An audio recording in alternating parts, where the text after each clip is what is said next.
will run, I will climb.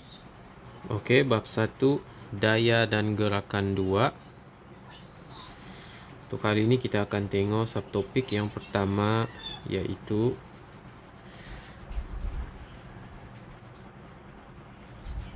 daya paduan. Okey, subtopik hari ini 1.1, daya paduan. Okey, kita terus pergi dia punya takrifan. Takrifan di muka surat sebelah. Daya paduan ialah daya tunggal yang mewakili jumlah secara vektor. Dua atau lebih daya yang bertindak ke atas sesuatu objek. Okey, itu dia punya takrifan lah. So ini cikgu rasa perlu hafal. Dia boleh tanya, apa maksud daya paduan?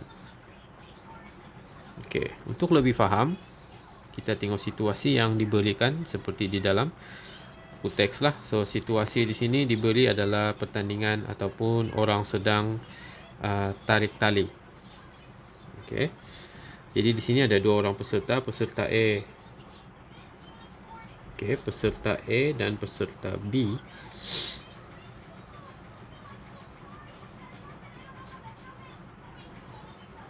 Okey, peserta A dan peserta B.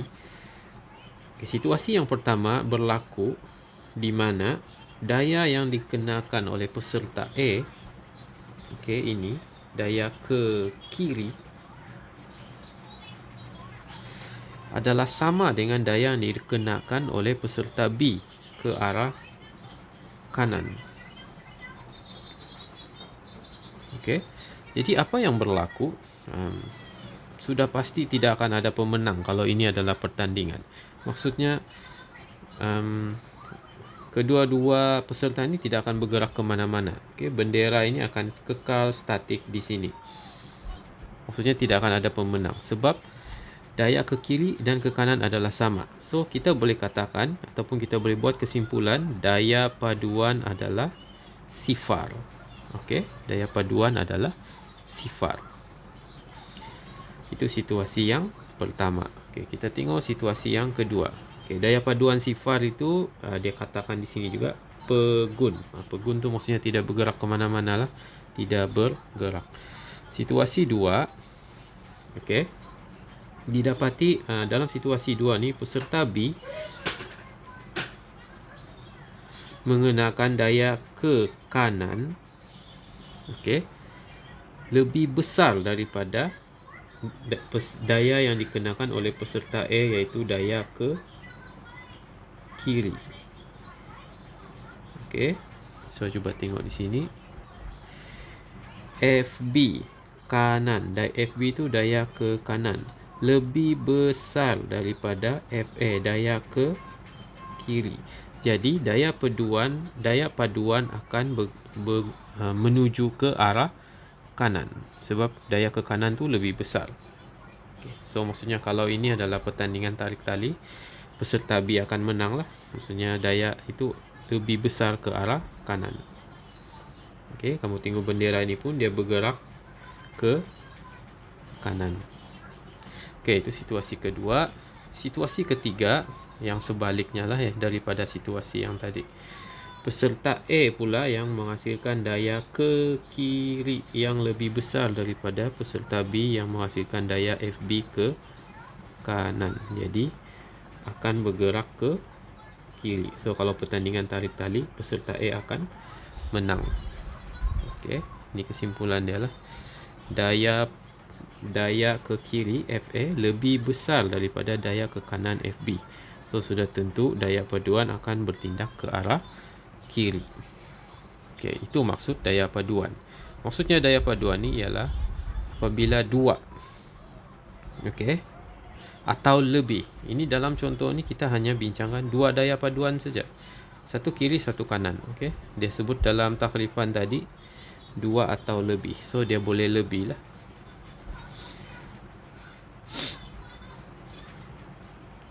Okey, seterusnya menentukan daya paduan. Tadi kita sudah faham apa itu daya paduan. Sekarang macam mana kita mau menentukan daya paduan? Maksudnya kita mau kira dia punya nilai. Okey. Untuk mengira daya paduan ni bergantung kepada situasi dalam soalan. Okey, so dalam buku teks ini dia bincangkan 3 situasi, kalau saya tidak silap. Okey. 4. Okey, ada 4 situasi. So kita akan tengok satu persatu situasi yang ada. Situasi yang pertama, okey, dua daya bertindak ke atas satu objek pada arah yang sama. Okey, dua daya bertindak pada arah yang sama.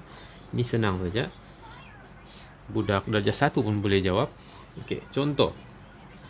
Contoh di sini. Ada dua daya yang bertindak. Satu daya 6 Newton dan satu daya 8 Newton. Dan dua-dua daya itu bertindak pada arah yang sama, iaitu ke kanan. Ataupun kita bagi contoh, ini kotak. Ada dua orang yang tolak ke kanan. Satu orang tu tolak, dia punya daya 6 Newton. Ada satu orang lagi tolak, daya dia 8 Newton. So kotak ni akan bergerak ke kanan. Sudah tentu akan ke kanan. So berapa dia punya daya paduan? So kita hanya perlu tambah sahaja. Sini. Daya paduan adalah 6 tambah 8, dapatlah 14 Newton. Okey, so itulah dia punya daya paduan. Okey. Ke kanan lah, sini dia ada sebut 14 Newton ke kanan. So maksudnya kalau arah daya sama, kita hanya perlu tambah. Itu saja dia punya konsep. Sama arah, tambah. Okey, situasi kedua. Dua daya bertindak ke atas satu objek pada arah yang bertentangan. Bertentangan maksudnya tidak sama arah lah, sebaliknya yang situasi satu tadi. So contoh dia di sini, ini daya ke kanan 6 Newton, daya ke kiri 8 Newton. Kalau ada kotak, ada dua orang tarik. Satu orang tarik pergi kanan, daya dia 6 Newton. Satu orang tarik pergi kiri, daya dia 8 Newton. So sudah tentu objek ini ataupun kotak ini akan bergerak ke kiri, sebab daya ke kiri lebih besar daripada daya ke kanan. Okay, so berapa dia punya daya paduan? Okay. So kalau arah bertentangan, kita perlu tolak. Okey, arah bertentangan kita perlu tolak. Yang mana tolak mana? Yang kecil tolak yang besar kah? Yang besar tolak yang kecil? Okey. Jadi di sini kita kena buat andaian, dan andaian yang biasanya kita ikut adalah daya ke kanan adalah sentiasa positif dan daya ke kiri, kalau kanan positif, kiri negatif lah kan. Okey. Situ andaian. Andaian ini perlu. Okey. Okey, so daya paduan dia disebabkan ke kiri itu ke kiri itu, ke kanan kita anggap positif tadi. So 6 itu ke kanan kan. So dia positif 6 lah. Dan 8 Newton itu tadi ke kiri. So sebab itu dia negatif 8. So negatif 8 tambah 6 dapatlah negatif 2. Okey, tanda negatif ini menunjukkan apa? Itu bukan menunjukkan nilai daya paduan. Itu menunjukkan arah daya paduan. Okey. So kita sudah buat sini kanan positif. So kita dapat jawapan negatif. So negatif itu menunjukkan ke kiri lah. Okey, objek itu akan bergerak ke kiri. Okay. So magnitude daya paduan 2 Newton. Nilai dia 2 Newton. Arah dia adalah ke kiri. Okey. Jadi untuk tulis jawapan ada dua cara sebenarnya. Satu, kamu tulis begini. Daya paduan adalah 2 Newton ke kiri. Betul juga. Okey, ataupun daya paduan adalah negatif 2 Newton. Tidak perlu lagi sebut ke kiri kerana tanda negatif itu sudah menunjukkan arah kiri. Okey. So boleh jawab guna cara ini atau ini. Tetapi biasanya inilah. Okey, yang ini kita boleh terbalik juga. Contoh F sama dengan 6 tolak 8. Tidak masalah. Tetap juga dapat negatif 2 Newton. Mana depan belakang tidak kisah. Okey, itu situasi kedua. Situasi ketiga,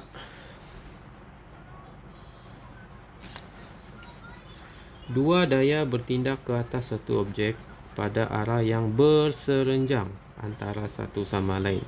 Berserenjang semua faham, dia bersudut 90 darjah. Okey. So apa yang berlaku? Macam mana kita mau kira daya paduan kalau dia berserenjang? Okey, contoh dia ini, situasi ini. Ini 90 darjah berserenjang. So kita tidak boleh tambah, kita tidak boleh tolak. Kalau tambah, dia mesti sama arah. Sekarang 6 Newton dengan 8 Newton ni tidak sama arah. So kita tidak boleh tambah. Tolak pula tidak boleh juga. Sebab dia bukan bertentangan arah. Ini ke atas, ini ke kanan. Kalau atas bawah, yes, tolak. Ataupun kiri kanan, kita tolak. Sebab bertentangan. So sekarang bukan bertentangan, tapi dia berlainan arah. Okay? Dan dia adalah situasi 3 ni bersudut 90 darjah. Okay, so untuk menyelesaikan ini, cikgu terus saja pergi penyelesaian. Kita perlulah mahir matematik. Okay. Kita hanya perlu guna teorem Pythagoras theorem. Okay. Jadi apa yang kita perlu buat? Kita perlu tahu di mana itu arah daya paduan. Okey, arah daya paduan adalah di sini. Dari titik ini kita buat satu garis lurus sampai sini. Itulah dia punya daya paduan. Okey. Jadi untuk mengira macam mana pula? Kita guna matematik saja. So ini dia punya daya paduan. Kita sambunglah sini 90 darjah, sini 6 kan. So sini pun mesti 6 kan, matematik. Okey. So sudah dapat segitiga bersudut tepat. So secara automatik kita boleh kira sini menggunakan teorem Pythagoras. Masih ingat teorem Pythagoras? A kuasa 2, sorry. Okey, katakan ini B, ini A, ini B, ini C. So teorem Pythagoras mengatakan bahawa C kuasa 2 adalah sama dengan A kuasa 2 tambah B kuasa 2. So C sama dengan punca kuasa A kuasa 2 tambah B kuasa 2. A sekarang 8 kuasa 2, B sekarang 6 kuasa 2, punca kuasa 64, 36, 64, 36, punca kuasa 100 lah. Kamu akan dapat 10. So C itu 10 Newton. Okey, inilah 10 Newton. So itu situasi ketiga di mana dua daya itu berserenjang. So macam mana kita mau kira? Pythagoras theorem. Okey, situasi yang terakhir, yang keempat. Okey. Dua daya yang bertindak ke atas satu objek pada arah yang tidak berserenjang antara satu sama lain. Tidak berserenjang maksudnya dia bukan, tidak sama dengan 90 darjah. Tadi berserenjang 90 darjah. So sekarang ini untuk yang bukan 90 darjah. Apa-apa sudutlah selain daripada 90 darjah.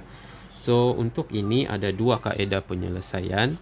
Yang pertama adalah kaedah segitiga daya. Dan yang kaedah yang kedua adalah kaedah segi empat selari daya. Okey. Yang ini susah cikgu mau tunjuk di sini. So cikgu ada buat satu video lagi untuk menerangkan kaedah segitiga daya dan segitiga dan segi empat selari daya. Okey. Di sini dalam buku teks ini dia ada tunjuk video kaedah segitiga daya. Okey, cikgu sudah download, nanti cikgu akan gabung dalam video ini, kamu boleh tengoklah. Cuma yang ini tiada diberi dalam buku teks. Okey, QR code pun tiada. Tapi cikgu ada buat video sendiri untuk menunjukkan macam mana menyelesaikan soalan menggunakan kaedah segi empat selari daya. Okey. So lepas ni kamu tonton video itu dan buat latihan yang akan cikgu bagi. Kemudian nanti juga akan send latihan itu dalam grup kelas kamu. Okey, sekian, terima kasih. Kaedah segitiga daya untuk menentukan daya paduan. Video ini menunjukkan bagaimana kaedah segitiga daya digunakan untuk menentukan daya paduan apabila dua daya bertindak pada arah yang tidak serenjang antara satu sama lain. Katakan terdapat daya F1 dan daya F2 dan sudut di antara dua daya tersebut ialah alfa. Terdapat 5 langkah untuk kaedah ini. Yang pertama, pilih skala yang sesuai untuk melukis garis yang mewakili magnitud daya. Kedua, dengan menggunakan pembaris dan jangka sudut, lukiskan daya F1 dan daya F2 mengikut tertib untuk membentuk dua sisi sebuah segitiga. Perhatikan, kita lukis daya F1. Apakah maksud F2 mengikut tertib?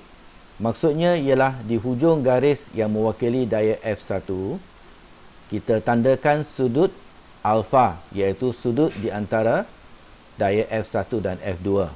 Kemudian, kita lukiskan daya F2. Dan langkah yang ketiga, lengkapkan segitiga dan sisi ketiga akan mewakili daya paduan F. Seterusnya, langkah 4, ukur panjang F dan hitung magnitud daya paduan mengikut skala yang dipilih. Dan akhir sekali, langkah kelima, ukur sudut theta di antara daya paduan F dan daya F1. Bagaimanakah kaedah segitiga daya ini digunakan untuk satu contoh yang tertentu? Katakan dua daya P dan Q bertindak ke atas suatu objek. P sama dengan 16 Newton dan Q sama dengan 12 Newton. Sudut di antara P dan Q ialah alfa 60 darjah. Seperti yang ditunjukkan dalam gambar rajah di sebelah kiri. Baik. Langkah pertama, kita pilih skala yang sesuai. Katakan kita pilih skala 1 cm mewakili 2 Newton. Maka daya 16 Newton diwakili oleh garis lurus panjangnya 8 cm. Dan daya 12 Newton pula diwakili oleh garis lurus 6 cm. Langkah 2, A. Lukis garis lurus AB panjang 8 cm untuk mewakili daya P. Perhatikan, garis lurus AB dilukis untuk mewakili daya P. Seterusnya, di titik B, tandakan sudut 60 darjah. Selepas sudut itu sudah ditanda, langkah seterusnya ialah lukiskan garis lurus BC panjang 6 cm untuk mewakili daya Q. Perhatikan, sekarang kita sudah ada daya P dan daya Q mengikut tertib. Dan langkah seterusnya, langkah 3A, lengkapkan segitiga ABC. Dan AC mewakili daya paduan F. Seterusnya, langkah keempat ialah kita ukur panjang AC, letakkan pembaris, dan panjang AC didapati ialah 12.15 cm. Dan seterusnya, gunakan skala untuk menghitung magnitud daya paduan F. Kita telah dapat AC tadi 12.15 cm, maka daya F ialah 24.30 Newton. Dan akhir sekali, langkah 5, ukur sudut theta di antara daya paduan F dan daya P. Kita letakkan jangka sudut dengan tepat dan didapati theta ialah 25 darjah. Dengan itu, daya paduan F ialah 24.30 Newton, membuat sudut theta sama dengan 25 darjah dengan daya P. Begitulah kaedah segitiga daya untuk menentukan daya paduan apabila dua daya bertindak dan dua daya itu tidak serenjang antara satu sama lain.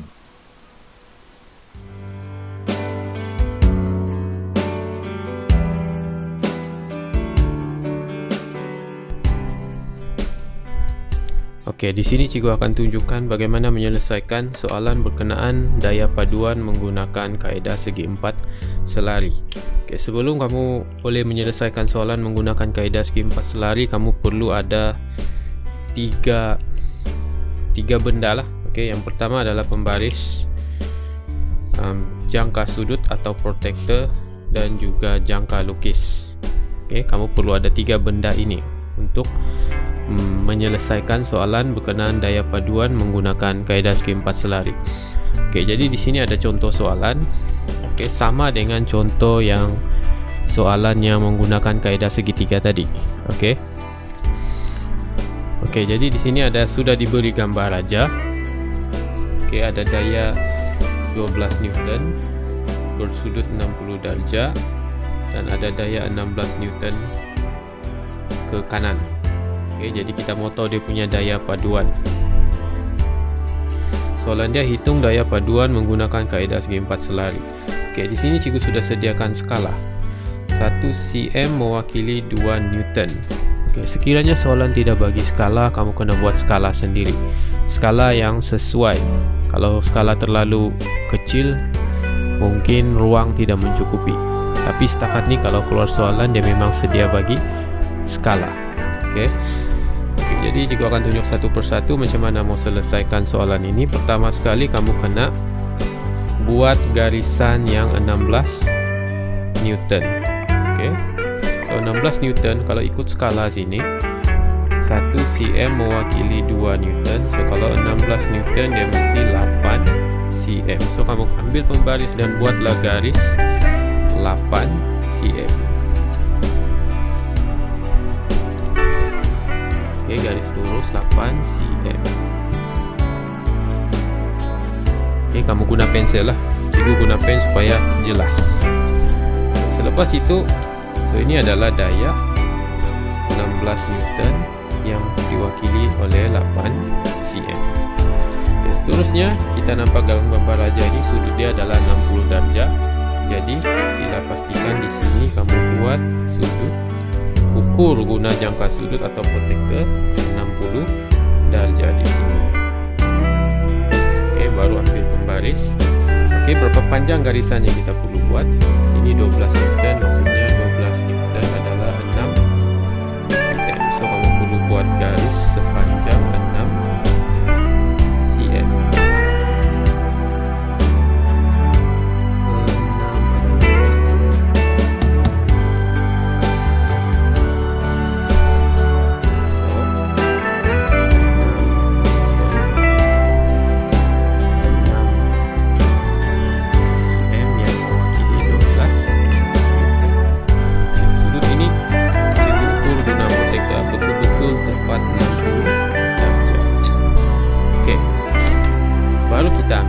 Jangka lukis. Apa yang kita perlu buat dengan jangka lukis ini? Oke, kita buat macam ni di sini dan tarik dia sampai ujung. Oke, semua nampak. Oke, apa kita perlu buat seterusnya? Kita bawa jangka lukis ini ke atas. Ini. Oke, buat garisan di sini. Oke, buat garisan. Oke, langkah seterusnya ambil jangka lukis ni pergi sini dan adjust dia sampai sini. Oke, sudah itu bawa jangka lukis ini pergi sini ujung dan buat garisan lengkung. Oke, so baru kamu ambil kamu punya pembaris dan sambung. Dari mana persilangan dua garisan lengkuk yang kamu buat tadi, dia akan bersilang di sini. So buat saja garisan dari sini sampai sini. Oke. Dan inilah dia punya daya paduan. Oke, untuk tahu nilai dia kamu kena ukurlah berapa cm. Katakan ini untuk cikgu punya jawapan ni dia adalah 12.12.5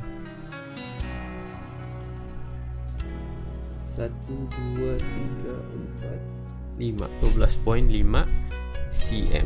So 12.5 cm adalah bersamaan dengan, kalau kita tengok skala, darab 2. So kamu akan dapat 25.